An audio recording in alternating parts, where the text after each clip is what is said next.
Hello សួស្តីប្រិមិត្តបងប្អូននៅតាមបណ្ដាញសង្គម TikTok YouTube Facebook បាទតោះរីករាយស្ដាប់ជំនឹកខ្ញុំបាទកំពុងធំជំរុំចិត្តបាទដូចតទៅផងដែរ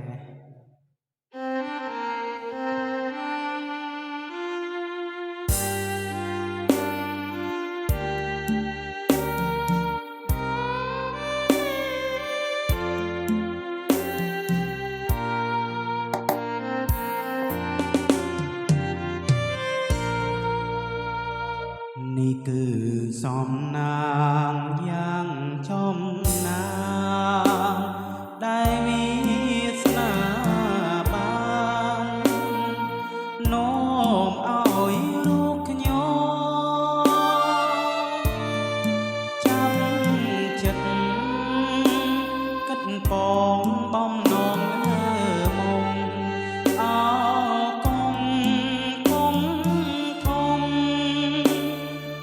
ជីវិត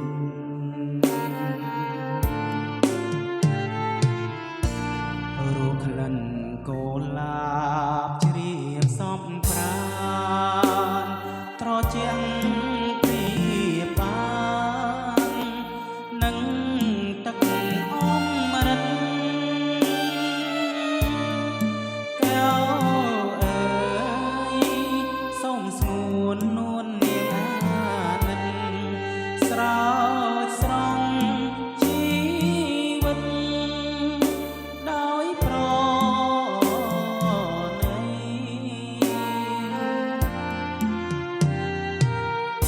រៀមសូមសច្ចាចំពោះមុខ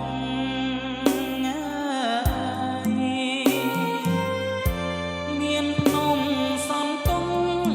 ជាសាំងសីបើខ្ញុំមិនស្មើចំពោះ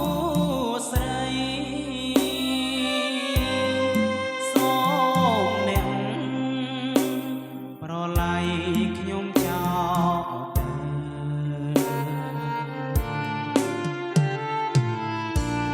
អោកំពុងធំជំរុំចិត្តសូមផ្ញើជីវិតរឿងពិតនឹងបើ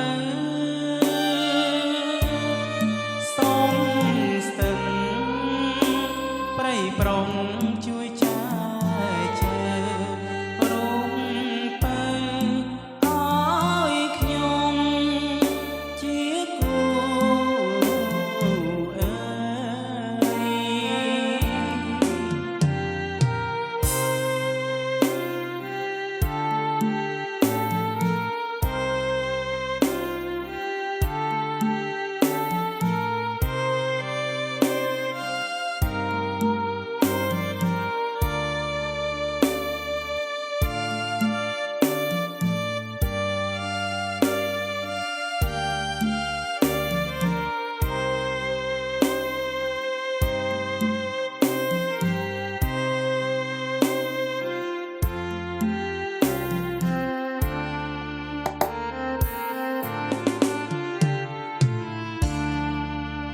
អើកំពុងធំ